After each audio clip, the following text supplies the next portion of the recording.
మిగుల బాధపడుచు ఇంటిలో పడి ఉన్నాడని చెప్పి ఆయనను వేడుకొనెను. యేసు నేను వచ్చి వాని స్వస్థపరచెదనని అతనితో చెప్పగా, ఆ శతాధిపతి ప్రభువా నీవు నా ఇంటిలోనికి వచ్చుటకు నేను పాత్రుడను కాను. నీవు మాట మాత్రము సెలవిమ్ము అప్పుడు నా దాసుడు స్వస్థపరచబడును. నేను కూడా అధికారమునకు లోబడిన వాడను.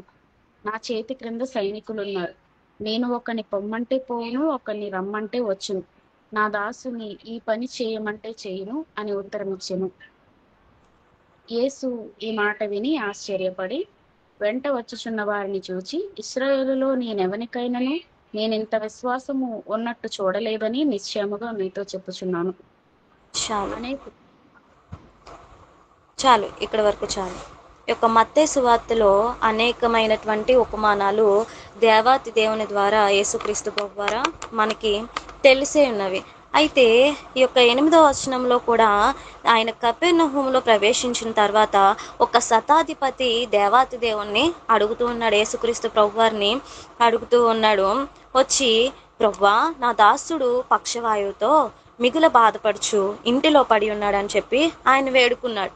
అయితే ఆయన ఎవరు అనగా శతాధిపతి అంటే 100 మందికి అధిపతి అయినటువంటి వ్యక్తిని శతాధిపతి అంటారు. 100 మందికి అధిపతి అయిన వ్యక్తిని శతాధిపతి అంటారు. అంతమందికి అధికారం కలిగినటువంటి ఒక వ్యక్తి వచ్చి దేవుని దగ్గర అడుగుతూ ఉన్నాడు. నా దాసుడు పక్షవాయువుతో బాధపడుతూ ఉన్నాడు, నా దాసుడు పక్షవాయువుతో బాధపడుతూ ఉన్నాడు అని చెప్పినప్పుడు దాసుడు అంటే ఎవరు? దాసుడు అంటే ఎవరనగా ఆయనకు పని చేసేటువంటి, ఆయనకు సహకరించేటువంటి ఒక వ్యక్తిని దాసుడు అని సంబోధిస్తూ ఉన్నాడు.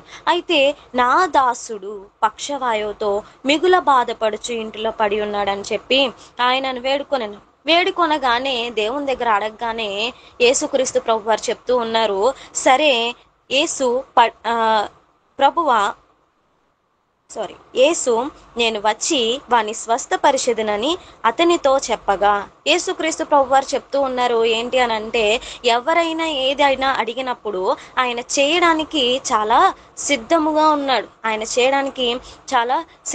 ఉన్నాడు. సరే నేను వస్తాను, నేను వచ్చి నీ దాసుని స్వస్థపరుచుతాను అని యేసుక్రీస్తు ప్రభు గారు ఉత్తరం ఇచ్చినప్పుడు అప్పుడు ఆ యొక్క శతాధిపతి అంటూ ఉన్నాడు, ఆయన ఎంతగా తగ్గించుకొని చెప్తూ ఉన్నాడు అని అంటే, ప్రభువా నీవు నా ఇంటిలోనికి వచ్చుటకు నేను పాత్రుడను కాను, నీవు నా ఇంటిలోనికి రావడానికి నేను పాత్రుడను కాను అంటూ ఉన్నాడు. ఎందుకు పాత్రుడు కాడు? ఆయన శతాధిపతి, 100 మందికి అధిపతి అయినప్పుడు ఆయన ఖచ్చితంగా ఒక అధికారం అనేది ఉంది కాబట్టి ఆయన పాత్రుడే అవుతాడు. అయినప్పటికీ ఎంతో తగ్గించుకొని ఎంతో దీన మనసు కలిగి అంటున్నాడు, ప్రవ్వా నేను ఏ పాటి వాడను ప్రవ్వా, నేను ఎంతటి వాడను ప్రవ్వా, నీవు నా గృహానికి రావడానికి, నా ఇంటికి రావడానికి నేను ఏ పాటి వాడను, నేను ఎంతటి వాడను, నాకు అటువంటి అర్హత లేదు ప్రవ్వా, కేవలము నీవు మాట మాత్రము సెలవిమ్ము అప్పుడు నా దాసుడు స్వస్థపరచబడును. ఒకే ఒక విశ్వాసంతో వచ్చాడు ఆ శతాధిపతి. ఏంటి ఆ విశ్వాసము అని అంటే, నీవు మాట మాత్రము సెలవిమ్ము అప్పుడు నా దాసుడు స్వస్థపరచబడును అని. ఎంతో గొప్ప విశ్వాసముతో ఎంతో గొప్ప నమ్మకముతో యేసుక్రీస్తు ప్రభు దగ్గరకు వచ్చి ఎంతో వినయముగా ఎంతో తగ్గించుకొని అడుగుతూ ఉన్నాడు.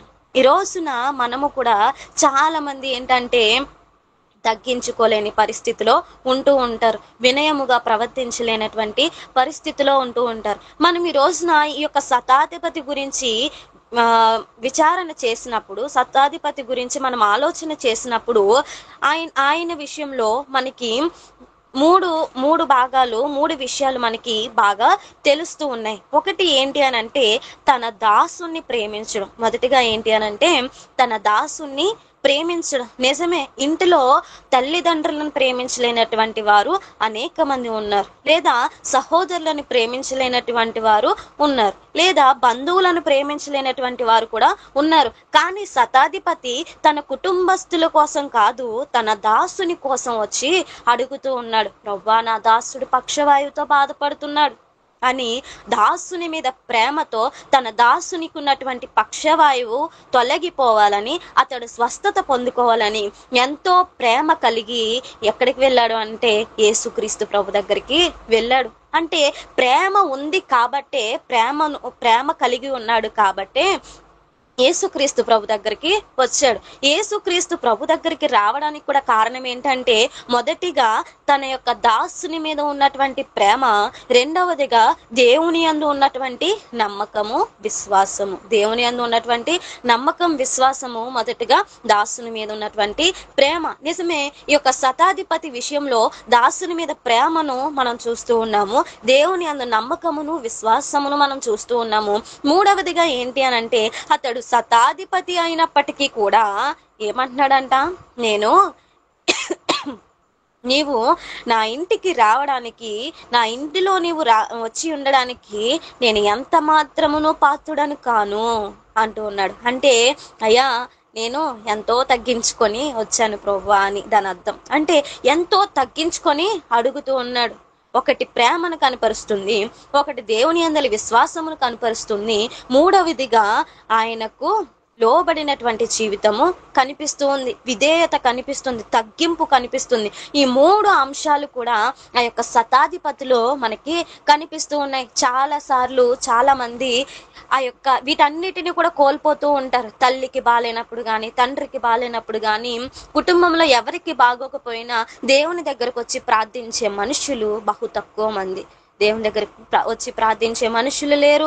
దేవుని ఎడల భయము కలిగి, భక్తి కలిగి ప్రార్థించే మనుషులు కూడా లేరు. తల్లిదండ్రుల మీదే భక్తిని చూపించలేనప్పుడు ఇంకా ఇరుగు పొరుగు వారి మీద మనము ఏ విధంగా ప్రేమను కనపరుస్తూ ఉంటాము? ఫస్ట్ మనం దేవుణ్ణి ప్రేమించినప్పుడే మనం ఇతరులను కూడా ప్రేమించగలుగుతాము. మన తల్లిదండ్రులను ప్రేమించినప్పుడే, మన కుటుంబస్తులను ప్రేమించినప్పుడే ఇతరులను కూడా ప్రేమించగలిగినటువంటి హృదయము మనందరికీ కూడా కలిగి ఉంటది. అందుకే అంటూ ఉన్నాడు, ఒక శాస్త్రుడు దేవాతి దేవుని దగ్గరకు వచ్చి, యేసుక్రీస్తు ప్రభు వారి దగ్గరకు వచ్చి, ప్రభువా, ఆజ్ఞలలో ప్రధానమైన ఆజ్ఞ ఏంటి అని చెప్పి అడుగుతూ ఉంటాడు. అప్పుడు దేవుడు, ఆయన యేసుక్రీస్తు ప్రభు వారు సెలవిస్తూ ఉంటారు. నేను ఆ యొక్క వాక్యాన్ని మీ అందరికీ కూడా గుర్తు చేస్తూ ఉన్నాను. మార్కు సువార్త 12వ అధ్యాయము 28వ వచనం చదువుదాం. ఎవరైనా ఆసక్తి ఉంటే చదివి వినిపించండి.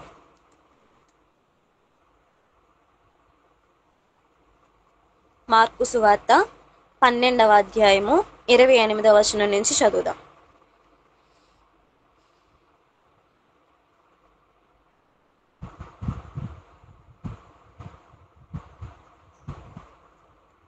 ఎవరైనా చదువుతారా? నేను చదివేయమంటారా? ఓకే, నేను చదువుతున్నాను. శాస్త్రులలో ఒకడు వచ్చి వారు తర్కించుట విని ఆయన వారికి బహుగా ఉత్తరమిచ్చినని గ్రహించి, ఆజ్ఞలన్నిటిలో ప్రధానమైనదేదని ఆయనను అడిగెను. అందుకు యేసు, ప్రధానమైనది ఏదనగా, ఓ ఇశ్రాయేలు వినుము, మన దేవుడైన ప్రభువు అద్వితీయ ప్రభువు. నీవు నీ పూర్ణ హృదయముతోనూ, నీ పూర్ణ ఆత్మతోనూ, నీ పూర్ణ వివేకముతోనూ, నీ పూర్ణ బలముతోనూ నీ దేవుడైన ప్రభువును ప్రేమింపవలెనన్నదే ప్రధానమైన ఆజ్ఞ. ఇక్కడ చెప్తూ ఉన్నాడు, శాస్త్రుడు అడుగుతూ ఉన్నాడు దేవాతి దేవుని, అయ్యా, నువ్వు అన్నిటికీ పరిష్కారం చేయగలవు, అన్నిటికీ నువ్వు సమాధానం చెప్పగల దేవుడవు కాబట్టి నిన్ను ఒకటి అడుగుతూ ఉన్నాను. ఏంటనంటే, నువ్వు కొన్ని ఆజ్ఞలను నువ్వు ప్రజలకు ఇచ్చావు కదా, కొన్ని ఆజ్ఞలను మా అందరికి ఇచ్చావు కదా, అయితే దానిలో ప్రాముఖ్యమైనది ఏమిటి, ప్రధానమైన ఆజ్ఞ ఏమిటి అని అడుగుతూ ఉన్నాడు. అప్పుడు యేసుక్రీస్తు ప్రభు వారు చెప్తూ ఉన్నారు, మొదటిగా నీ పూర్ణ హృదయముతో, నీ పూర్ణ ఆత్మతో, నీ పూర్ణ బలముతో, నీ పూర్ణ వివేకముతో, వీటన్నిటితో నీ దేవుడైన యెహోవాను ప్రేమించాలి. అదే ప్రధానమైన ఆజ్ఞ, అదే ప్రాముఖ్యమైనది. ఇక మరి రెండవది ఏంటి అని ఆలోచన చేస్తే ఆ కింద వచనంలోనే మనకి కనబడుతూ ఉంటది. రెండవది ఏమనగా, నీవు నిన్ను వలె నీ పొరుగు వాణిని ప్రేమింపవలనది రెండవ ఆజ్ఞ. వీటికంటే ముఖ్యమైన ఆజ్ఞ మరేదియో లేదని అతనితో చెప్పెను. నిజమే, ఆ యొక్క శతాధిపతి దీనిని చాలా బాగా ఫాలో అయ్యాడు. ఈ వాక్యాన్ని చాలా బాగా ఫాలో అయ్యాడు. ఏంటి అని అంటే, ముందుగా దేవాతి దేవుణ్ణి పూర్ణ ఆత్మతో పూర్ణ మనస్సుతో దేవుణ్ణి ప్రేమించాడు కాబట్టి తరువాత తన దాసుని కూడా ప్రేమించగలిగాడు. తన వలె తన పొరుగు వాణిని కూడా ప్రేమించగలిగాడు. అట్టి ఆ యొక్క విశ్వాసము, అట్టి ప్రేమ అతను కలిగి ఉన్నాడు కాబట్టి అతడు తన దాసుని ప్రేమించగలిగాడు. అయితే రెండవదిగా ఏంటంటే, నిన్ను వలె నీ పొరుగు వాణిని ప్రేమించాలి. మొదటిగా దేవుని ప్రేమించాలి, తర్వాత మన పొరుగు వాణ్ణి కూడా ప్రేమించాలి. ఆ ప్రేమ విషయంలో దాసుడు ఎక్కడికి కూడా తీసిపోలేదు. ప్రతిదీ కూడా కలిగి ఉండి దేవుని దగ్గరికి వచ్చాడు. నిజమే, మనం అనుకుంటూ ఉంటాం, నేను దేవుని పట్ల చాలా భక్తి కలిగి ఉన్నాను, నేను పాటలు మంచిగా పాడుతూ ఉన్నాను, వాయిద్యాలు వాయిస్తూ ఉన్నాను, ప్రతి వారము దేవుని సన్నిధానానికి వెళ్తూ ఉన్నాను అని చెప్పి మనం చాలా సార్లు అనుకుంటూ ఉంటాము. అయితే దేవాతి దేవుడు చెప్తూ ఉన్నాడు, నువ్వు ప్రతి ఆజ్ఞను కూడా పాటించాలి. దేవాతి దేవుడు ఆజ్ఞలు ఎందుకు ఇచ్చాడు అని అంటే, మనం వాటన్నిటిని పాటించి దేవుని యొక్క మహిమను పొందుకోవడానికి, దేవుని యొక్క దీవెనలు పొందుకోవడానికి, దేవుని యొక్క కార్యాలు పొందుకోవడానికి దేవాతి దేవుడు మనకి అనేక ఆజ్ఞలను ఆయన ఇచ్చాడు. ఆ ఆజ్ఞలలో మంచిది, ప్రాముఖ్యమైనది, అసలు విశేషమైనటువంటి ఆజ్ఞ ఏమిటి అని అంటే, దేవుడు చెప్తూ ఉన్నాడు, నీ దేవునైన యెహోవాను పూర్ణ హృదయముతో నువ్వు ప్రేమించాలి, అదే విధముగా నిన్ను వలె నీ పొరుగు వారిని కూడా ప్రేమించాలి. ఈ ప్రేమ అనేది లేకపోతే మనం ఎంత భక్తి చేసినా వ్యర్థమే. అందుకే అంటూ ఉన్నాడు, వీటికంటే ముఖ్యమైన ఆజ్ఞ మరేది లేదని చెప్పాను. ఆజ్ఞలు ఉన్నాయి, మిగిలినవి కూడా మంచివే, మిగిలినవి కూడా మనం పాటించాలి. అయితే బాగా ముఖ్యమైన ఆజ్ఞలు ఏంటి అని అంటే, నిన్ను వలె నీ పొరుగువాన్ని ప్రేమించాలి, నీ దేవుడైన యెహోవాను ఆత్మతోను సత్యముతోను పూర్ణ హృదయముతో పూర్ణ వివేకముతో ఆయన్ని ప్రేమించాలి. ఇది మొట్టమొదటి ప్రధానమైనటువంటి ఆజ్ఞ. అది గైకొన్నప్పుడు మనం ఏది అడిగినా దేవాతి దేవుడు మనకి దయచేస్తూ ఉంటాడు. అందుకే శతాధిపతి అడిగాడు, ఎంతో ఎంతో మంచిగా ప్రేమతో అడుగుతూ ఉన్నాడు, నమ్మకంతో అడుగుతూ ఉన్నాడు, తగ్గించుకొని అడుగుతూ ఉన్నాడు. అడిగిన తర్వాత దేవాతి దేవుడు కలిగించకుండా లేరు, ఆయన కలిగించాడు. ఎలా కలిగించాడు అని అంటే, అందులో మత్తయి సువార్త 8వ అధ్యాయంలోనే మనం ఇంకా కిందకు చదువుతూ ఉంటే 13వ వచనంలో కనిపిస్తూ ఉంటది, అంతటా యేసు, ఇక వెళ్ళుము, నీవు విశ్వసించిన ప్రకారము నీకు అవునుగాకని శతాధిపతితో చెప్పెను. ఆ గడియలోనే అతని దాసుడు స్వస్థత నొందెను. హల్లెలూయా. అప్పుడు చెప్తూ ఉన్నాడు యేసుక్రీస్తు ప్రభువారు, నేను ఇశ్రాయేల్లో ఎవ్వరికీ విశ్వాసం చూడలేదయ్యా. ఆయన వెనకాల అనేక మంది సైన్యం వస్తూ ఉన్నారు, ఆయన గొప్ప కార్యాలు చేస్తున్నాడు, అద్భుతాలు చేస్తున్నాడు, అనేక కార్యాలు జరిగిస్తూ ఉన్నారని అందరికీ తెలుసు. అయితే ఆ ప్రజలు దేవుని వెంట వచ్చూ ఉన్నారు, ఆయన వెంబడిస్తూ ఉన్నారు. వెంబడిస్తున్న సమయంలో ఆయన ఈ శతాధిపతి మాట్లాడిన మాటలకి, అయ్యా, నేను అధికారమునకు లోబడిన వాడను, అధికారమునకు నేను లోబడతాను, నా కింద అనేక మంది పనివారు ఉంటారు, ఒకని రమ్మంటే ఒకడు వస్తాడు, ఒకని పొమ్మంటే ఒకడు పోతాడు, ఇలాంటి పరిస్థితి నేను కలవాడను, అయినప్పటికీ నేను కూడా అధికారానికి లోబడతాను అని చెప్పినప్పుడు దేవుడు ఆశ్చర్యపోయారు. యేసుక్రీస్తు ప్రభువారు ఆశ్చర్యపడి చెప్తూ ఉన్నాడు ఏంటి అనంటే,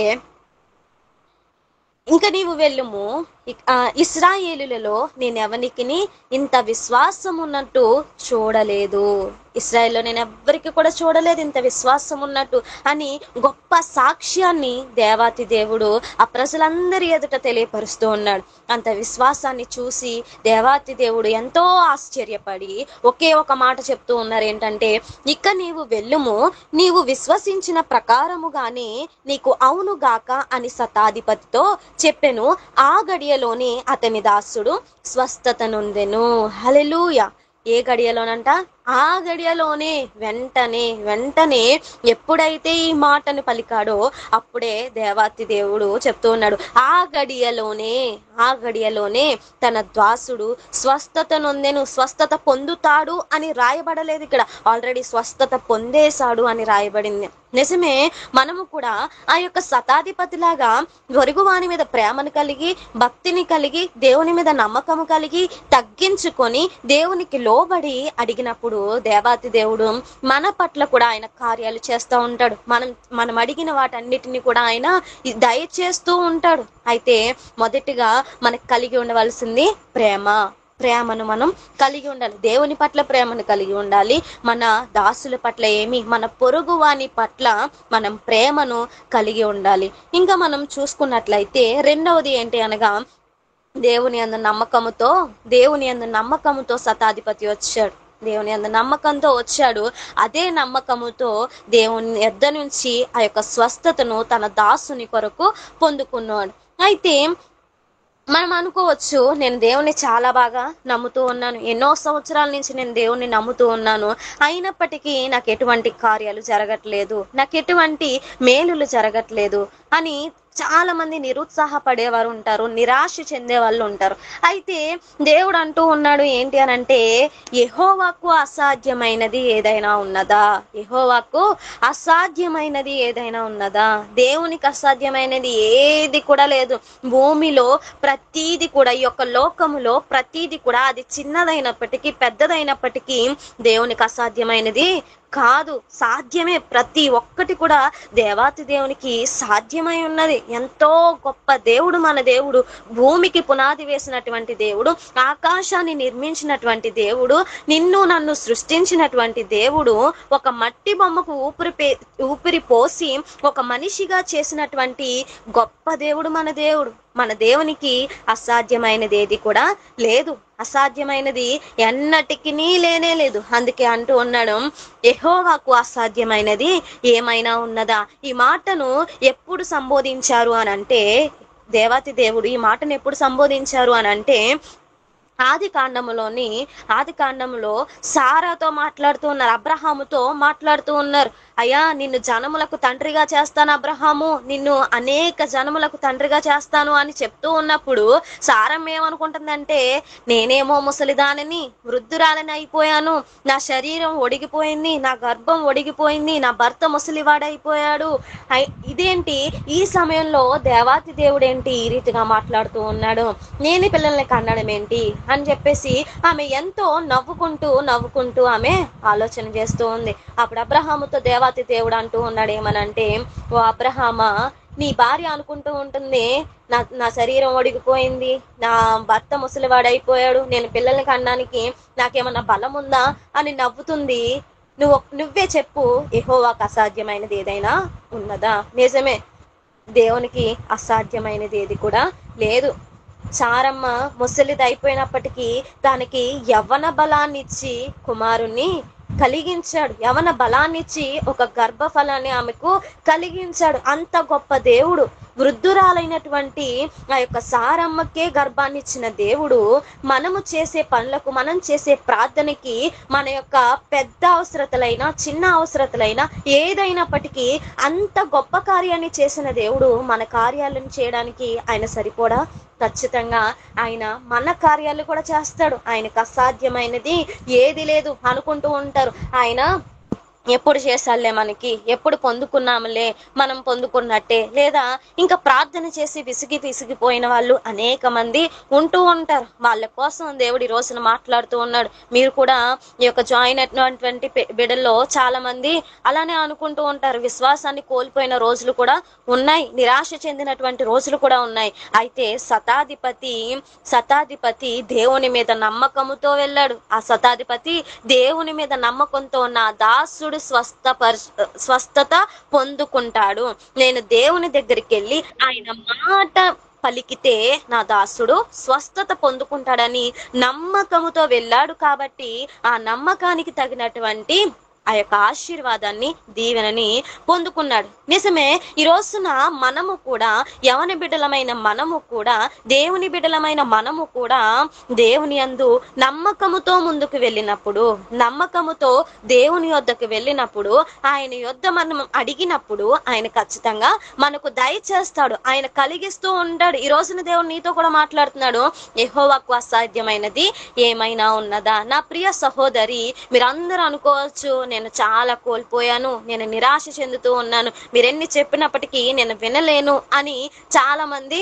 మొండికేస్తూ ఉంటారు. అలాంటి వారికి ఈ రోజున దేవుడు చెప్తూ ఉన్నాడు, యెహోవాకు అసాధ్యమైనది ఏమైనా ఉన్నదా? ఆయనకు అసాధ్యమైనది ఏమీ లేదు. నువ్వు నమ్మిక మాత్రం ఉంచు. నమ్మిక మాత్రం ఉంచితే దేవాతి దేవుడు ఆ నమ్మకమునకు తగ్గట్టుగా ఆయన ఫలితాలను దయచేస్తూ ఉంటాడు. నమ్ముట నీ వలనైతే నమ్మువానికి సమస్తమును సాధ్యం అంటూ ఉన్నాడు. సమస్తము, ఒకటి రెండు కాదంట. ఒకటి కాదు, రెండు కాదు, చిన్నది కాదు, పెద్దది కాదంట. సమస్తము కూడా సాధ్యమని దేవుని వాక్యము సెలవిస్తూ ఉంది. నమ్మకముతో మనం వెళ్ళినప్పుడు, విశ్వాసముతో వెళ్ళినప్పుడు దేవాతి దేవుడు జరిగించే దేవుడు. ఈ యొక్క శతాధిపతి విషయంలోనే కాదు, విశ్వాసముతో నమ్మకంతో దేవుని యొద్దకి ఎవరైతే వచ్చారో వాళ్ళందరినీ కూడా ఆ గడియలోనే స్వస్థపరిచి పంపిన దేవుడు మన దేవుడు. ఆ గడియలోనే స్వస్థపరిచి పంపించాడు. రక్తస్రావము కలిగినటువంటి స్త్రీ ఉంది. ఆమె 12 సంవత్సరాల నుంచి రక్తస్రావముతో బాధపడుతూ ఎంతో ఆందోళన చెందుతూ ఉంది. ఎప్పుడైతే ఆమె హృదయంలో తలంచిందంటే ఏమని తలంచింది? నేను ఆయన వస్త్రపు చెంగు తాకితే చాలు, నేను వెంటనే స్వస్థత పొందుకుంటానని తలించి ఎంతో విశ్వాసముతో ఎంతో నమ్మకంతో క్రీస్తు యొక్క వస్త్రపు చెంగును తాకింది. క్రీస్తు యొక్క వస్త్రపు చెంగును తాకింది. తాకగానే ఆమె ఆ గడియలోనే స్వస్థత పొందుకుంది. కుమారి, నీ విశ్వాసమే నిన్ను స్వస్థపరిచెను. హల్లెలూయా. నీ విశ్వాసమే నిన్ను స్వస్థపరిచెను అని దేవుడు ఒక మాట చెప్పినప్పుడు వెంటనే ఆమె స్వస్థత పొందుకుందంట. ఇంకా అనేకులు దేవుని యొక్క మాటను బట్టి స్వస్థత పొందుకున్నారు. శతాధిపతి అంటున్నాడు, ప్రవ్వా నువ్వు వచ్చి నా దాసుని తాకాలి, లేదంటే నువ్వు నా గృహంలో అడుగు పెట్టి నువ్వు కొద్దిసేపు ఉండి నువ్వు ప్రార్థన చేసి వెళ్ళాలి, కొద్దిసేపు నువ్వు ఆహారాన్ని భుజించి వెళ్ళాలి అని ఇలాంటివేమీ కూడా చెప్పలేదు. ప్రవ్వా నువ్వు రావడానికి నేను పాత్రుని కాదయ్యా. నేను ఎంతో తగ్గించుకొని ఎంతో దేన మనసుతో ఎంత మంచిగా అడుగుతున్నాడంటే, అయ్యా నువ్వు రావడానికి నేను పాత్రుడను కాను, కేవలం నువ్వు మాట మాత్రం సెలవివ్వు. దేవుని మాటలో ఎంత శక్తి ఉందంటే, ఎంత పవర్ ఉందంటే, ఎక్కడో మాట పలికితే ఎక్కడో ఉన్నటువంటి దాసుడు, పక్షవాయువు గలవాడు స్వస్థత పొందుకునేంత శక్తి ఉంది దేవుని మాటలో. దేవుని మాటలో అనేకమైనటువంటి కార్యాలు జరుగుతాయి. దేవుని మాట ద్వారా అనేక దీవెనలు కలుగుతూ ఉంటాయి. దేవుని మాట ద్వారా స్వస్థతలు కలుగుతూ ఉంటాయి. దేవుని మాట ద్వారా విడుదల కలుగుతూ ఉంటది, రక్షణ కలుగుతూ ఉంటది. అంత గొప్ప దేవుడు మన దేవుడు. ఆయన మాటలో ఎంతో గొప్ప శక్తి ఉంది. ఆయన మాటలో శక్తి ఉంది కాబట్టి ఆ యొక్క దాసుడు అన్నాడు, ఆ యొక్క శతాధిపతి అన్నాడు, నువ్వు రావక్కర్లేదు ప్రవ్వా, నువ్వు చెయ్యి కూడా వేయక్కర్లేదు తండ్రి, నువ్వు నా గృహంలో అడుగు పెట్టనక్కర్లేదు, కేవలం నువ్వు మాట మాత్రము సెలవిమ్ము, నా దాసుడు స్వస్థత పొందుకుంటాడు. ఆయన మాటలో స్వస్థత, ఆయన చూపులో స్వస్థత, ఆయన స్పర్శలో స్వస్థత, ఆయన చూస్తేనే స్వస్థత అంట, ఆయన తాకితేనే స్వస్థత అంట. ఇలాంటి స్వస్థత కార్యాలు అనేకమైనటువంటివి విశ్వాసము మూలముగా చేశాడు ఆయన. నార్మల్ గా వెళ్ళిపోయి ఆయన ముట్టుకొని స్వస్థపరచలేదు, కానీ ఎవరికైతే విశ్వాసము కలిగి వచ్చారో వారినే ఆయన స్వస్థపరిచారు. అదే విధముగా ఈ యొక్క రక్తస్రావం కలిగిన స్త్రీ మాత్రం కాదు, చనిపోయినటువంటి ఆ యొక్క కుమార్తెను కూడా లేపాడు దేవాతి దేవుడు. ఎందుకనంటే విశ్వాసము ద్వారానే ఆ చనిపోయిన కుమార్తెను కూడా ఆయన లేవనెత్తాడు. ఆ యొక్క కృంటివారు అనేక మంది రోగులను ఆయన కేవలం విశ్వాస మూలంగానే స్వస్థపరిచాడు. నమ్మకము, విశ్వాసమునకు మరొక పర్యాయ పదం ఏంటి అని అంటే నమ్మకము. ఆ నమ్మకము కలిగి ఉన్నప్పుడు ఎవ్వరు ఏది చెప్పినప్పటికీ మనం దాన్ని వెంబడించకుండా క్రీస్తు యందు నమ్మకము కలిగి, దేవుని యందు నమ్మకము కలిగి ముందుకు వెళ్తూ ఉంటే దేవుడు మనల్ని ఇంకా నడిపిస్తూనే ఉంటాడు, ఇంకా హెచ్చిస్తూనే ఉంటాడు. ఆ యొక్క సారమ్మ నవ్వినప్పుడు దేవుడు చెప్పాడే, యెహోవాకు అసాధ్యమైనది ఏదైనా ఉందా? నువ్వు నమ్ము అబ్రహాము, నువ్వు నమ్ము, వచ్చే సంవత్సరము ఇదే రోజున నీ కౌగిట ఒక కుమారుడు ఉంటాడు అని చెప్పగానే నిజముగానే మరుసటి ఏటకు ఒక కుమారుని కలిగించాడు దేవాతి దేవుడు. మరుసటి ఏటకు ఒక కుమారుడు కలిగాడు అబ్రహాము దేవుని నమ్మాడంట, అది అతనికి ఎంతో నీతిగా ఎంచబడిందంట. హల్లెలూయా. ఈ రోజున నువ్వు నేను కూడా దేవుణ్ణి నమ్మితే అది మనకి ఎంతో నీతిని కలిగిస్తూ ఉంటది, ఎంతో నీతిని కలిగిస్తూ ఉంటది. ఆ యొక్క పాత నిబంధన గ్రంథంలో నోవాహు, అబ్రహాము నీతికి వారసులుగా దేవాతి దేవుడు సూచిస్తూ ఉన్నాడు, నీతికి వారసులుగా చూపిస్తూ ఉన్నాడు. ఎందుకంటేనంట వాళ్ళు దేవాతి దేవుణ్ణంట నమ్మారంట, అది వాళ్ళకి ఎంతో నీతిగా ఎంచబడిందంట. అటువంటి గొప్ప కార్యాలు, గొప్ప క్రియలు చేస్తాడు. అతను నమ్మాడు కాబట్టి, అబ్రహాము నమ్మాడు కాబట్టి అనేక జనములకు నిజముగానే తండ్రిగా చేశాడు. అబ్రహాము నుంచి అనేక జనాలు, అనేక తరాలు, అనేకమైనటువంటి ప్రజలు వచ్చినటువంటి ఆశీర్వాదాన్ని అబ్రహాంకి ఇచ్చాడు. ఎందుకనంటే అబ్రహాము దేవుని నమ్మెను, అది అతనికి నీతిగా ఎంచబడెను. ఈ రోజున నీవు నేను కూడా దేవుణ్ణి నమ్మినప్పుడు దేవాతి దేవుడు మన యొక్క స్థితిని కూడా ఇంకా గొప్పగా తీసుకెళ్తూ ఉంటాడు, మన పరిస్థితిని కూడా ఇంకా గొప్పగా చేస్తూ ఉంటాడు దేవాతి దేవుడు. కాబట్టి యేసు యందలి, క్రీస్తు యందలి నమ్మకముతో మనం ముందుకు వెళితే దేవుడు ఏ పైనప్పటికీ, చాలా మంది అనుకుంటూ ఉంటారు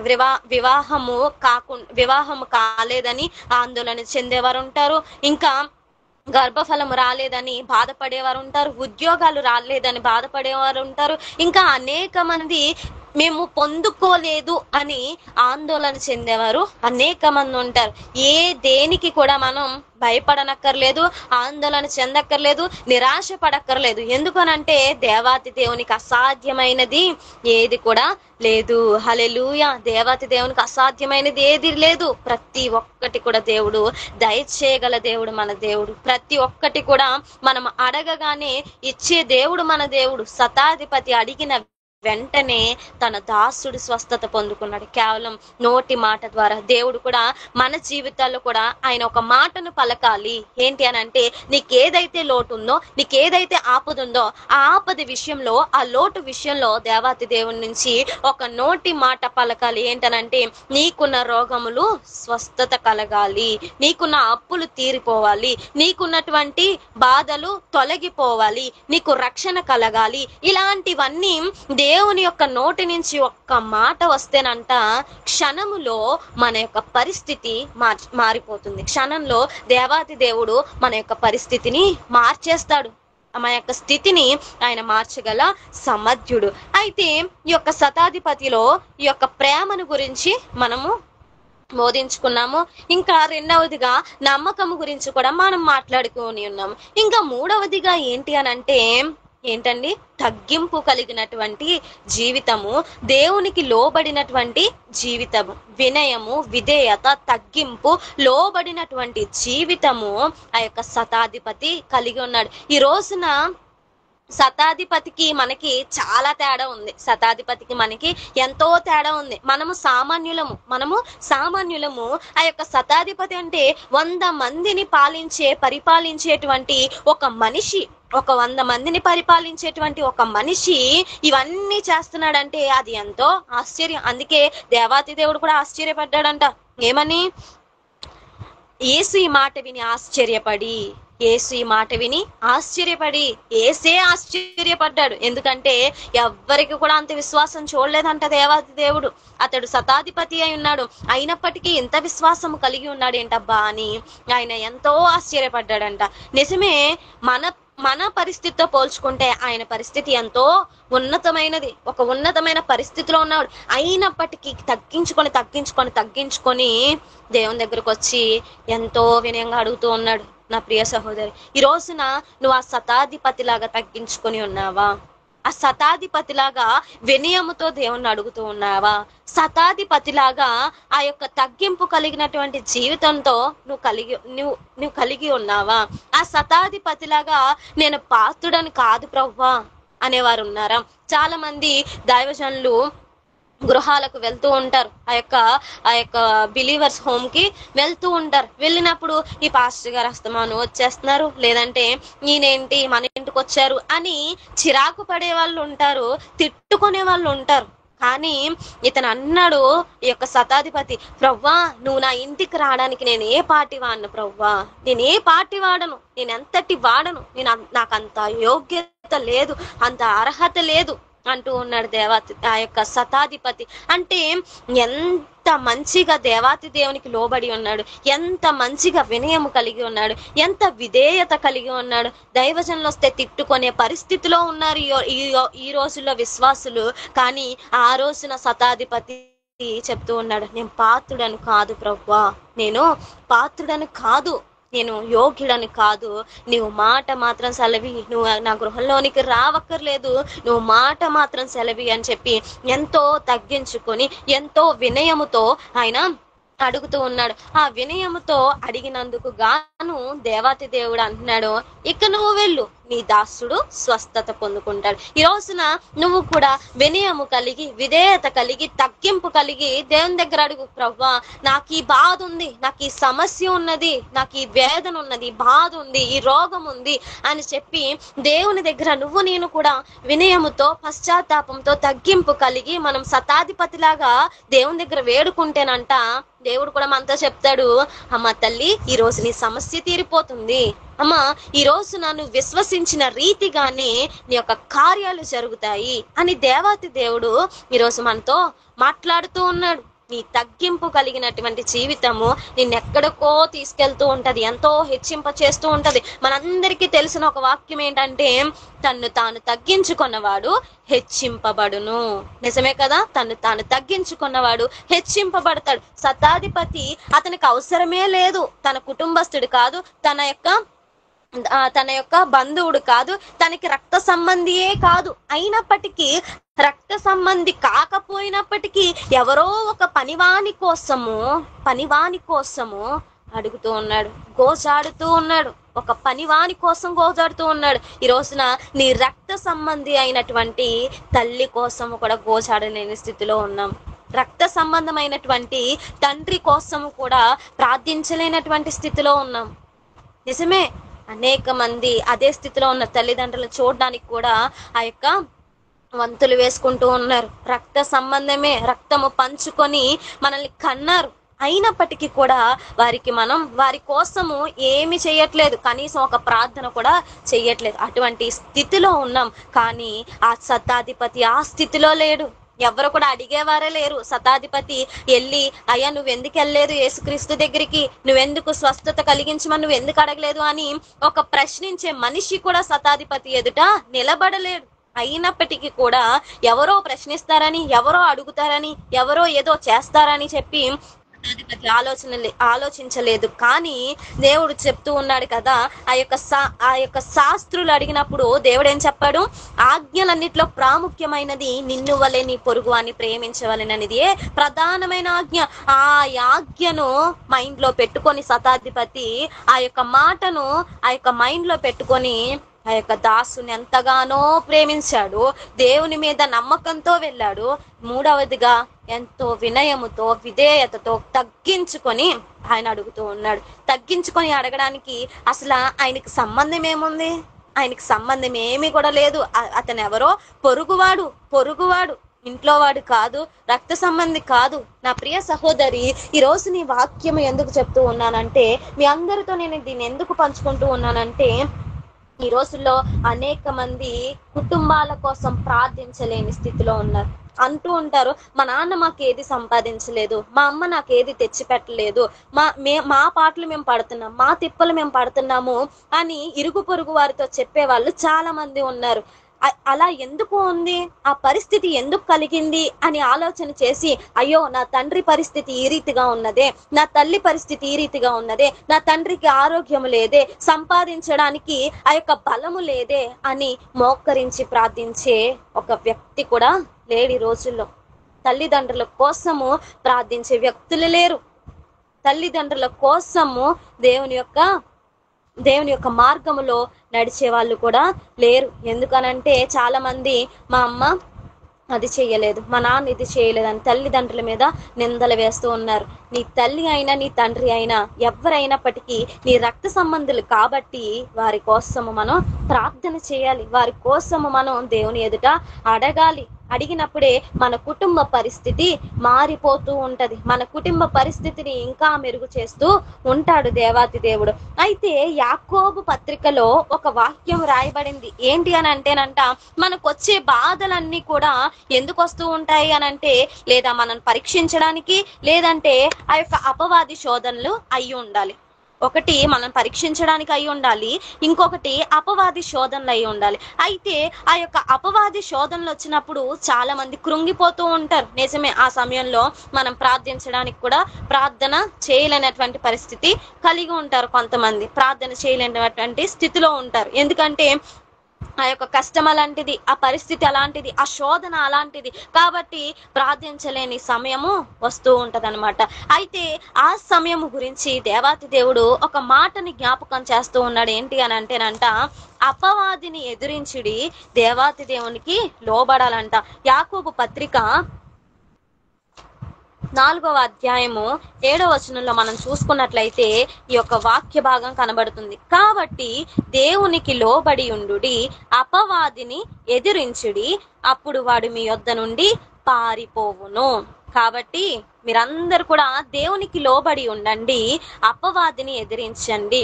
ఏది వచ్చినా, అది పాజిటివ్ అయినా నెగిటివ్ అయినా, దేవుని దగ్గర మనం లోబడాలంట. మనకొచ్చే శోధనని మనం ఎదిరించాలి. శోధన ఏంటి అని అంటే, ఆ యొక్క అపవాదిని మనం ఎదిరించాలి. అపవాదిని ఎదిరించినప్పుడు వాడు మన యొద్ద నుంచి పారిపోవును, వాడు మన యొద్ద నుంచి పారిపోవును. నిజమే, ఆ శతాధిపతి కూడా ఆ యొక్క రోగము గురించి ఎదిరించడానికి దేవుని దగ్గరకు వచ్చాడు. ఎదిరిస్తూ ఎదిరిస్తూ దేవుని దగ్గరికి వచ్చాడు. ఏమనంటే, ఎదిరిస్తూ దేవుని దగ్గరకు వచ్చి, ప్రభువా నీవే స్వస్థపరచాలి, నువ్వు మాట మాత్రం సెలవివ్వు అని ఆ యొక్క రోగము గురించి ఆందోళన చెందలేదు, రోగము గురించి నిరాశ పడిపోలేదు. రోగము ఎలా అయినా పోతది, దేవుడు ఎలా అయినా దాన్ని తొలగిస్తాడు అని చెప్పి ఎంతో నమ్మకముతో దేవుని దగ్గరికి వచ్చాడు. నిజమే, మనము కూడా మనకున్నటువంటి శోధనలను, మనకి కలిగినటువంటి శోధనలన్నిటినీ కూడా జయించడానికి మనం ప్రయత్నిస్తూ ఉండాలి. అంటే ఈ శోధన వచ్చింది కదా, దేవునికి నేను ప్రార్థన చెయ్యలేను, దేవుడే ఇది కలిగించాడు అని చెప్పే వాళ్ళు చాలా మంది ఉంటారు. నిజమే, నయోమి కూడా ఆ యొక్క మోయాబు దేశానికి వెళ్ళింది. ఈ యొక్క బెత్లెహేము గ్రామము నుండి మోయాబు దేశానికి వెళ్ళి, ఇక్కడ సమృద్ధిగానే ఉంది కానీ అక్కడికి వెళ్ళి కరువుగా ఉంది కాబట్టి నేను ఆ దేశానికి వెళ్ళిపోతున్నాను అని చెప్పేసి, ఆ యొక్క మోయాబు దేశము అది అన్యజనులు ఉన్నటువంటి దేశము, ఆ దేశానికి వెళ్ళి తన భర్తను, తన ఇద్దరు కుమారులను కూడా కోల్పోయిన తర్వాత, సర్వము కోల్పోయిన తర్వాత ఆమె మరలా తిరిగి బెత్లెహేము గ్రామమునకు వచ్చినప్పుడు ఆమె చెప్తూ ఉంది, అక్కడ ప్రజలందరూ చూసి ఈమె నయోమి కదా, నయోమి కదా, నయోమి కదా అని చెప్పేసి ఒకరితో ఒకరు చెప్పుకుంటూ ఉంటే, ఆమె విని ఆ మాటని వినంటుంది, నన్ను నయోమి అనక మారానుడి. మారా అనగా చేదుకు అర్థము.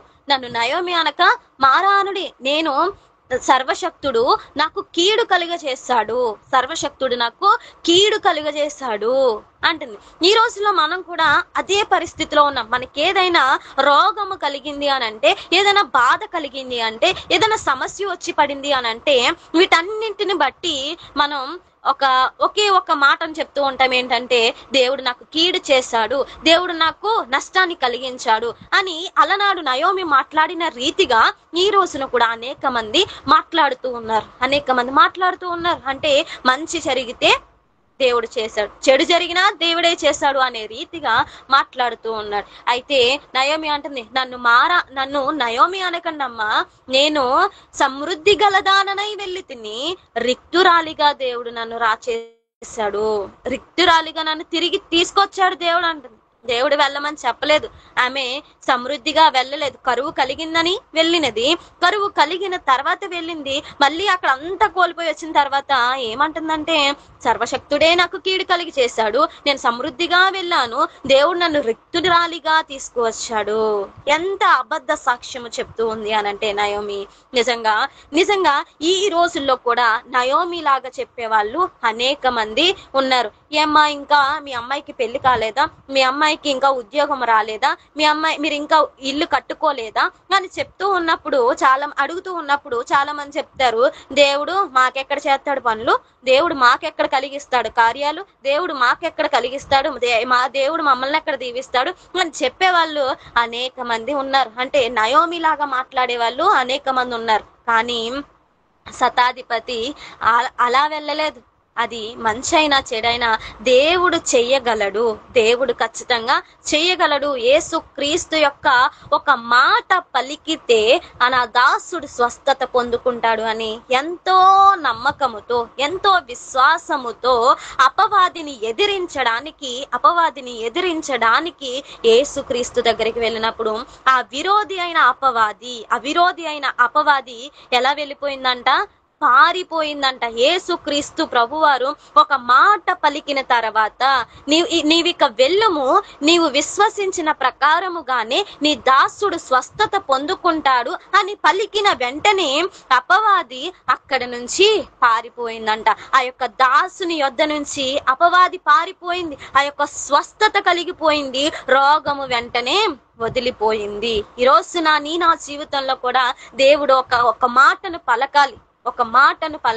మన ప్రతి ఒక్క పనిలో, ప్రతి ఒక్క సమస్యలో, ప్రతి ఒక్క అవసరతలో దేవాతి దేవునికి మనం అప్పగించినప్పుడు, ప్రవ్వా నువ్వు మాట మాత్రం సెలవివ్వయ్యా, నా తల్లి స్వస్థత పొందుకుంటది, నువ్వు మాట మాత్రం సెలవివ్వు ప్రవ్వా, అయా నా కుటుంబంలో మేలులు జరుగుతాయి, నువ్వు మాట మాత్రం సెలవివ్వు ప్రవ్వా, మేము గృహాన్ని నిర్మించుకోగలము, నువ్వు మాట మాత్రం సెలవివ్వు, నా కుమార్తెకు వివాహం జరుగుతుంది, నువ్వు మాట మాత్రం సెలవివ్వు, మాకు అనేక కార్యాలు జరుగుతాయి అని ఒకే ఒక్క దేవుని యొక్క మాట కోసము ప్రార్థన చేసినప్పుడు, దేవుని దగ్గర అడిగినప్పుడు, దేవుడు అలనాడు శతాధిపతికి ఏ రీతిగా అయితే వెంటనే స్వస్థతనిచ్చాడో ఆ రీతిగానే మనకి కూడా వెంటనే ఆయన కార్యాలు జరిగిస్తాడు. అక్కడ రాయబడింది ఏంటంటే, ఆ గడియలోనే అతడి దాసుడు స్వస్థత పొందుకున్నాడు. కొన్ని గడియల తర్వాత కాదు, కొన్ని గంటల తర్వాత కాదు, ఒక రోజు తర్వాత కాదు, వారాల తర్వాత కాదు, నెలల తర్వాత కాదంట. ఆ గడియలోనే, అంటే ఆ సమయంలోనే, ఆ టైంలోనే తన దాసుడు స్వస్థత పొందుకున్నాడు. ఈ రోజున మనము కూడా శతాధిపతిలాగా ప్రేమను కలిగి, భక్తిని కలిగి, దేవుని యందు నమ్మకమును కలిగి, తగ్గింపు కలిగి, మన యొక్క అవసరతల కోసం, మన యొక్క ఇబ్బందుల కోసం, మన యొక్క బాధల కోసం, వీటన్నిటి కోసం ప్రార్థించినప్పుడంట వెంటనే కార్యాలు చేసే దేవుడు అంట మన దేవుడు. వెంటనే కార్యాలు చేసే దేవుడు మన దేవుడు. అలాంటి కార్యాలు మన జీవితంలో జరగాలి అని అంటే మనం కూడా శతాధిపతిలాగా ఉండాలి. చాలా మంది అనుకుంటారు ఏంటి అని అంటేనంట, తనకు కలిగిన దాన్ని బట్టి అంట ఆ యొక్క గర్వము, అహంకారము పెరిగిపోతూ ఉంటాయంట. నిజమే, కానీ శతాధిపతి ఎన్ని కలిగినప్పటికీ తన గర్వము, అహంకారం పెరిగిపోలేదు. అంతా తగ్గించుకొని వచ్చాడు దేవాతి దేవుడు. ఆ యొక్క శతాధిపతి తగ్గించుకొని దేవుని దగ్గరికి వచ్చాడు. ఆ యొక్క కీర్తన గ్రంథంలో రాయబడుతుంది ఏంటి అని అంటే, కొందరు రథములను బట్టి, కొందరు గుర్రములను బట్టి అతిశయపడుదురు గాని మనమైతే మన యొక్క దేవుని నామమును బట్టి అతిశయపడుదుము. మనమైతే మన దేవుని నామమును బట్టి అతిశయపడుదుము అని చెప్పేసి దావీదు భక్తుడు ఎంతో వివరముగా ఆ యొక్క వాక్యాన్ని రాయబడింది. దాని యొక్క అర్థం ఏంటంటే, ఇంతకు మునుపు, కొన్ని సంవత్సరాల క్రితము ఈ యొక్క లోకంలో గుర్రాలు, రథాలు ఉంటే వాళ్ళెంతో గొప్పవాళ్ళు. గుర్రాలు, రథాలు ఉంటే వాళ్ళెంతో ఆస్తిపరులు. అయితే అలాంటి వారు ఆ గుర్రాలను చూసుకొని, ఆ రథాలను చూసుకొని, వారికి కలిగిన దాన్ని చూసుకొని ఏం చేస్తున్నారంట, అతిశయిస్తూ ఉన్నారంట. అంటే ఎంతో ఆనందపడుతూ ఉన్నారు, ఎంతో విర్రవీగిపోతూ ఉన్నారు, ఈ విధంగా ఉంటూ ఉన్నారంట. కానీ దావీదు అంటున్నాడు, మనమైతే మన యొక్క దేవుని నామమును బట్టి అతిశయపడుదుము. మనమైతే మన యొక్క దేవుని నామమును బట్టి అతిశయపడుదుమని ఎంతో వివరంగా రాయబడింది. నిజమే, మనము అతిశయపడవలసింది మనకున్న ఆస్తిని బట్టి, మన పరిస్థితిని బట్టి, మనకు కలిగిన దాన్ని బట్టి మనం అతిశయపడకూడదు. అలా పడితే మనము శతాధిపతిలాగా ఈ యొక్క మేలులు పొందుకోలేము. శతాధిపతిలాగా వెంటనే స్వస్థత పొందుకోలేము. ఆ శతాధిపతి అడిగిన వెంటనే ఏ రీతిగా అయితే కార్యాన్ని పొందుకున్నాడో ఆ రీతిగా మనం పొందుకోలేము. శతాధిపతి గర్వించి అహంకారంతో, అతిశయంతో లేడు. కాబట్టి ఇవన్నీ పొందుకున్నాడు. మనము కూడా అలాంటి శతాధిపతిలాగా ఎంతో తగ్గించుకొని ఈ గుర్రాలను బట్టి, రథాలను బట్టి, మనకు కలిగిన దాన్ని బట్టి, ఈ రోజుల్లో ఏంటి అని అంటే కార్లు, బంగ్లాలు, మేడలు, ఆస్తులు, అంతస్తులు, డబ్బు, ఇవన్నీ కూడా ఏంటి అని అంటే ఇప్పుడు ఉన్నటువంటి ఆస్తి. ఆ వాటిని బట్టి అతిశయించే వాళ్ళు చాలా మంది ఉన్నారు. ఒక చక్కని మేడ ఉందంటే, చక్కని ఒక బిల్డింగ్ ఉందంటే అది చూసి అతిశయించే వాళ్ళు చాలా మంది. కారు ఉందంటే చూసి అతిశయించే వాళ్ళు చాలా మంది. డబ్బు ఉందంటే, బంగారం ఉందంటే, ఇవన్నిటిని కూడా చూసి అతిశయించే వాళ్ళు చాలా మంది ఉన్నారు. కానీ వీటికన్నా ప్రాముఖ్యమైనది ఏంటంటే, వీటికన్నా అతిశయించవలసినటువంటి విషయము ఏంటి అని అంటే, దేవాతి దేవుడు నీ పక్షమున, నా పక్షమున ఉన్నాడు అని మనము అతిశయించాలి. మనమైతే మన దేవుని నామమును బట్టి అతిశయపడుతుము. నామము అనగా పేరు అని అర్థము. అంటే దేవుని పేరును బట్టే మనం అతిశయపడాలి. దేవుని పేరుని బట్టే మనం ఆనందపడాలి, గర్వపడాలి. ఆయన లేకుండా మనం లేము. ఈ ఊపిరి ఆయన ఇచ్చిందే, ఈ యొక్క ఆహారం ఆయన ఇచ్చిందే, మన గృహము ఆయన ఇచ్చిందే, మనకు ఏది కలిగి ఉందో కలిగి ఉన్న సమస్తము కూడా ఆయన ఇచ్చిందే. కాబట్టి ఆయన పేరును బట్టే మనం అతిశయపడాలి. అలా అతిశయపడి దేవునిలో మనం ఎంతో తగ్గించుకొని దేవుని దగ్గర అడిగితే ఆయన ఖచ్చితంగా మేలులు చేస్తూ ఉంటాడు. చాలా మంది విసిగిపోతూ ఉంటారు, అడిగి అడిగి విసిగిపోతూ ఉంటారు. నేను ఒక విషయం చెప్తూ ఉన్నాను, ఏంటి అని అంటే, మనం అడిగినప్పుడు దేవుడు ఇవ్వట్లేదు అని అంటే దానికి అర్థం ఏంటంటే, దేవుడు ముందుగా మన మనవిని వినాలి. చాలా మంది ఏంటంటే దేవునికి మనకి మధ్యలో ఒక పాపపు గోడ పెరిగిపోతూ ఉంది. అంటే ఇప్పుడు దేవుని వాక్యం అంటుంది ఏంటంటే, నువ్వు ఎంత బహుగా ప్రార్థన చేసినా కానీ నీ పాపము నా ముఖములను కప్పేస్తుంది అంటూ ఉన్నాడు దేవాతి దేవుడు. నీ పాపము నా ముఖాన్ని కప్పేస్తుంది. నువ్వెంత ఎక్కువ ప్రార్థన చేసినా, నువ్వు బహుగా ప్రార్థించినప్పటికీ, బహుగా అంటే చాలా ఎక్కువగా, నిజమే, గంటల తరబడి ప్రార్థన చేసే వాళ్ళు ఉంటారు. చాలా మంచిది, దేవుడు గొప్ప ఫలితాలను ఇస్తాడు. అయితేనంట ఆ ప్రార్థన వినాలి అని అంటేనంట దేవుని ముఖం కప్పబడకుండా, దేవుని చెవులు కప్పిపోకుండా మనం ఏం చేయాలి అంటే మన యొక్క పాపములు మనం దూరపరుచుకోవాలి. దేవునికి మనకి మధ్య ఆ పాపపు గోడ అనేది ఉండకూడదు. ఒకవేళ ఆ పాపం అనేది ఉంది అని అంటేనంట దేవుడు మన మనవి ఆలకించడంట. అలాంటి పరిస్థితి మనకి రాకుండా, అందుకే ఏంటి దేవుడు ఇంకా నాకు కార్యాలు జరిగించట్లేదు, ఏంటి దేవుడు నేను ఎంత ప్రార్థించినా జరగట్లేదంటే, నువ్వు ప్రార్థిస్తున్నావు మంచిదే, కానీ ప్రార్థించినప్పటికీ కూడా నువ్వు దేవుని బిడ్డవలే నడుచుకోవాలి. క్రైస్తవ బిడ్డవలే నువ్వు నడుచుకోవాలి. ఆయన చిత్తానుసారంగా నువ్వు నడుచుకోవాలి.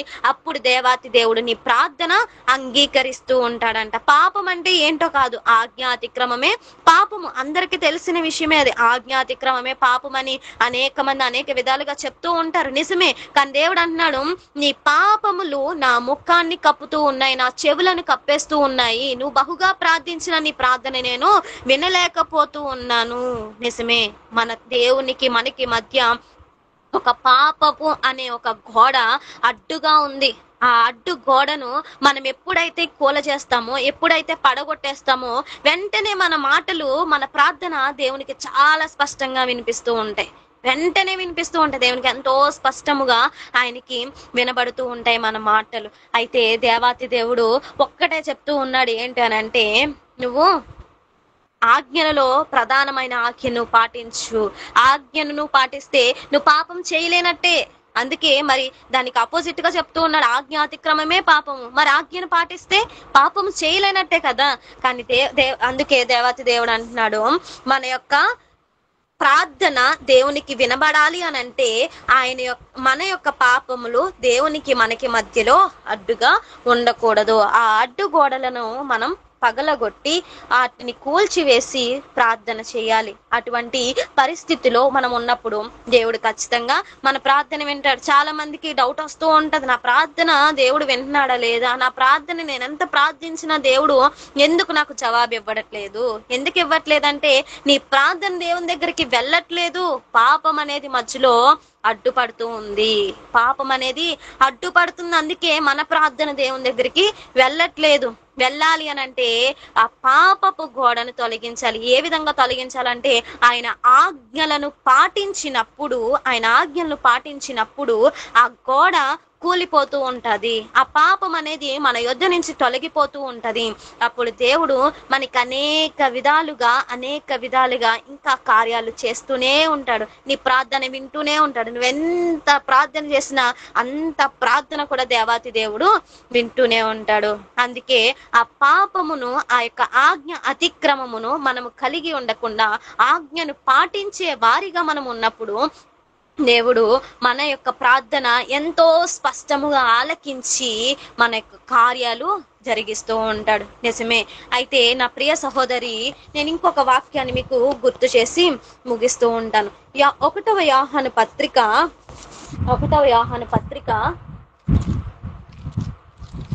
3వ అధ్యాయము 22వ వచనం నుంచి మనం చదువుకున్నట్లయితే, మరియు మనం ఆయన ఆజ్ఞలను గైకొనుచు ఆయన దృష్టికి ఇష్టమైనవి చేయుచున్నాము గనక మనమేమి అడిగినను అది ఆయన వలన మనకు దొరుకును. ఆయన ఆజ్ఞ ఏదనగా, ఆయన కుమారుడైన యేసుక్రీస్తు నామమును నమ్ముకొని ఆయన మనకు ఆజ్ఞనిచ్చిన ప్రకారముగా ఒక్కనినొక్కడు ప్రేమింపవలెననిదే. ఏంటంట? మనం ఆయన ఆజ్ఞల్ని గైకొంచు ఆయన దృష్టి కంట ఇష్టమైనవి చేయుచున్నాము గనుక మనమేది అడిగినా అది ఆయన వలన మనము పొందుకుంటాము. ఈ రోజులో అవసరతలు లేని వాళ్ళు ఎవ్వరూ లేరు, కష్టాలు లేని వారు ఎవ్వరూ లేరు, బాధలు లేని వాళ్ళు ఎవ్వరూ లేరు. ఎంత ఉన్న వాళ్ళైనా, ఎంత పేదరికంలో ఉన్నా, ఎంత ధనికులైనా ఏదొక సమస్య, ఏదొక బాధ, ఏదొక ఇబ్బంది వస్తూనే ఉంటది. సుఖముగా మేము ఉన్నాము అనే వాళ్ళు ఎవ్వరు కూడా లేరు. అయితే దేవుడు అంటూ ఉన్నాడు ఏంటనంటే, మనం ఆయన ఆజ్ఞలను గైకొనుచు, ఈ అవసరతలన్నీ తీరాలి అంటే, నీ బాధలు పోవాలి అని అంటే, నీకు రక్షణ కలగాలి అని అంటే, నీ యొక్క ఆ యొక్క పాపము తొలగిపోవాలి అని అంటే, దేవుని వాక్యం సెలవిస్తుంది ఈ రోజున దీన్ని నువ్వు పాటించు. ఏంటనంటే, మనం ఆయన ఆజ్ఞలను గైకొనుచు ఆయన దృష్టికి ఇష్టమైనవి చేయుచున్నాము గనుక మనమేమి అడిగినను అది ఆయన వలనే కలుగున్నది. అది ఆయన వల్లే కలుగుతుంది. ఎందుకంటే నేను దేవుని ఆజ్ఞను పాటిస్తున్నాను కాబట్టి నేను ఏది అడిగినా దేవుడు చేస్తాడు. నిజమే, ఖచ్చితంగా దేవుడు చేస్తున్నాడు. దేవుని వాక్యమే చెప్తుంది, నువ్వు ఆయన ఆజ్ఞను గైకుంటున్నావు కాబట్టి నువ్వేది అడిగినా నేను ఇస్తాను అంటూ ఉన్నాడు. నా యందు మీరును, మీ యందు నా మాటలను నిలిచి ఉన్నాడులా మీకు ఏది ఇష్టమో అది అడుగుడి, అది నేను మీకు దయచేస్తానని దేవుని వాక్యం సెలవిస్తుంది యోహాను సువార్తలో. నిజమే. అదే విధంగా ఎక్కడ కూడా చెప్తున్నాడు, ఆజ్ఞలు గాయకొనుచు ఆయన దృష్టికి ఇష్టమైన రీతిలో ఉండాలి. ఆయన దృష్టికి ఇష్టమైన రీతిలో అంటే నువ్వు అనుదినము ప్రార్థన చేస్తూ ఉండాలి, అనుదినము దేవునితో మాట్లాడుతూ ఉండాలి, అనుదినము దేవుని యొక్క మార్గంలోనే నడవాలి. అది ఆయనకి ఇష్టమైన మార్గము. చాలా మంది ఆయనకి అసహ్యకరమైన మార్గంలో నడుస్తూ ఉంటారు. అబద్ధాలు మాట్లాడుతూ, ఆ యొక్క నిందలు వేస్తూ, ఇరుగు పొరుగు వారిని ఏదో ఒక విధంగా నిందిస్తూ, ఇంకా అనేక విధాలుగా బూతులు మాట్లాడుతూ, ఇంకా అనేక విధాలుగా ఆ యొక్క పాపము చేస్తూనే ఉంటారు. అలాంటి వారంట దేవునికి అసహ్యులంట. ఎవరైతే దేవుని చిత్తానుసారంగా నడుచుకోరో వారు దేవునికి అసహ్యులు అని దేవుని వాక్యము చెప్తూ ఉంది.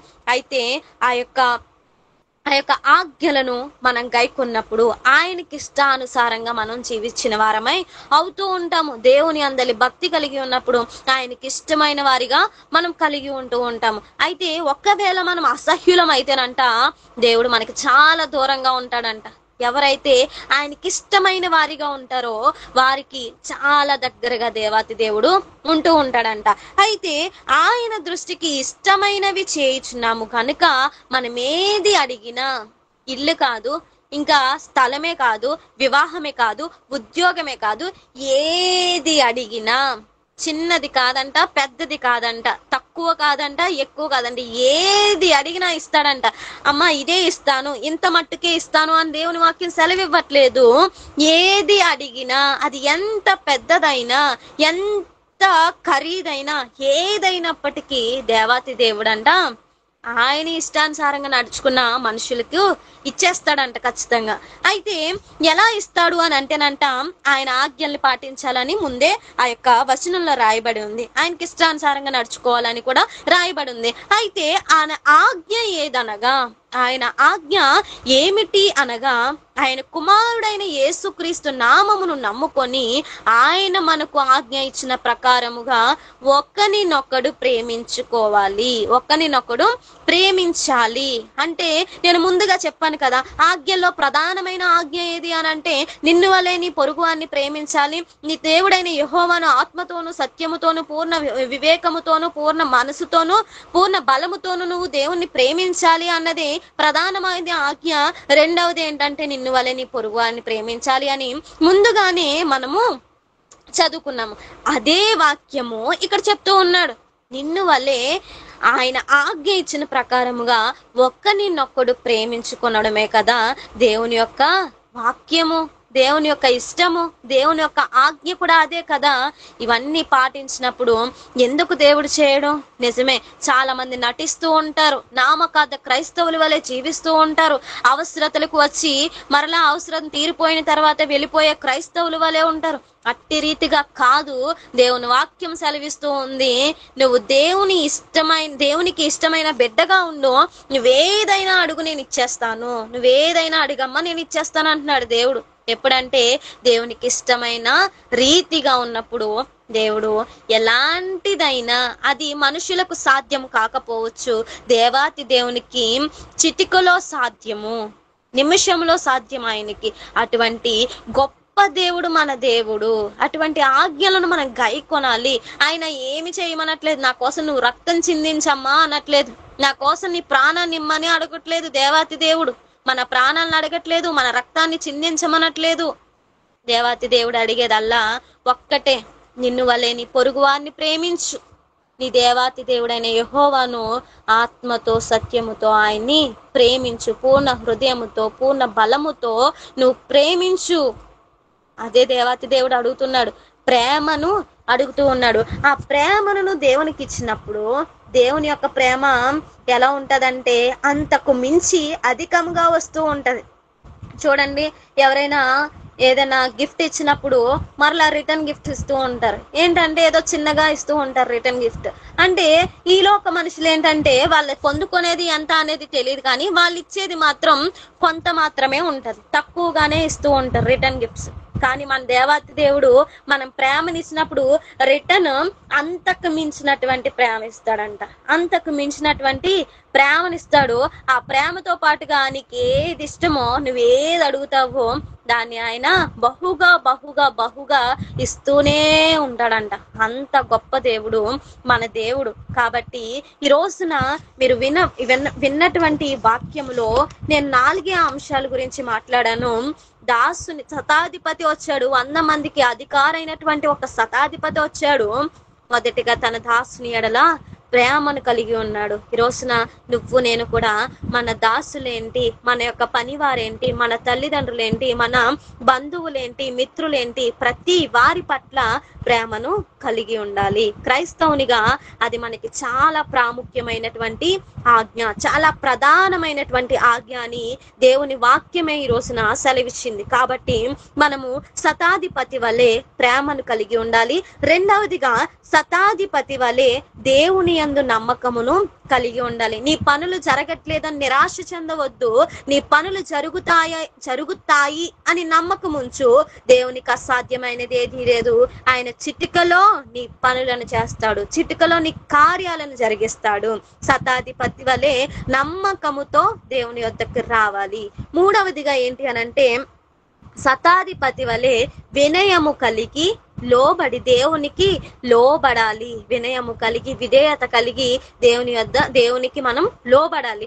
ఇంకా 4వదిగా చివరిగా శతాధిపతి వలె మనము కూడా దేవుని యందు తగ్గింపు కలిగి ఉండాలి, తగ్గింపు కలిగి ఉండాలి. మనం ఏ విషయంలో కూడా అతిశయపడద్దు.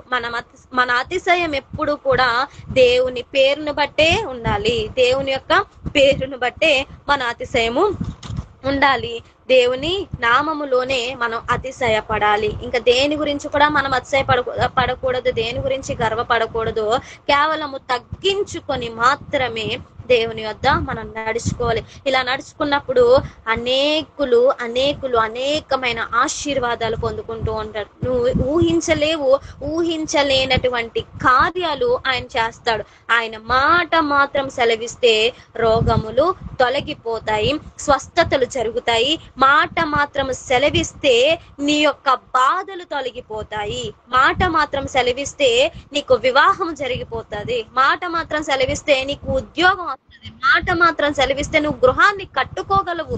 ఇలాంటి కార్యాలు దేవుడు చాలా త్వరగా మన ఎడల జరిగిస్తూ ఉంటాడు. కాబట్టి నా ప్రియ సహోదరి సహోదరుడా, ఈ రోజున చెప్పబడినటువంటి వాక్య భాగాన్ని మీ హృదయములో మీరు భద్రపరుచుకొని పొరుగువాని పట్ల ప్రేమ, దేవుని యందు నమ్మకము, దేవుని పట్ల వినయము, విధేయత, 4వది దేవుని పట్ల తగ్గింపు, ఈ 4 మనము కలిగి ఉండి దేవుని ఏది అడిగినా ఆయన ఇస్తాడు అనే గొప్ప నమ్మకంతో మన ఆత్మీయ జీవితాలను ఇంకా ముందుకు తీసుకొని వెళ్ళి ఇంకా అనేకమైన మేలులు మనం పొందుకోవాలని ఆశిస్తూ ఈ యొక్క కొద్ది మాటలు నేను ముగిస్తూ ఉన్నాను.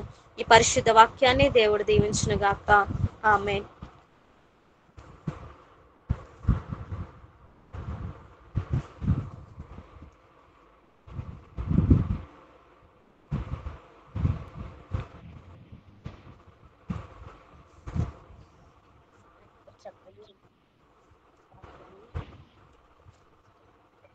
ప్రభు పేరిట హృదయపూర్వక మంచిదండి. ప్రేమ, నమ్మకము, విధేయత, విశ్వాసము, దేవుని యొక్క ఆజ్ఞల పట్ల భారము, ఇవన్నీ కలిగి ఉన్నప్పుడు దేవుడు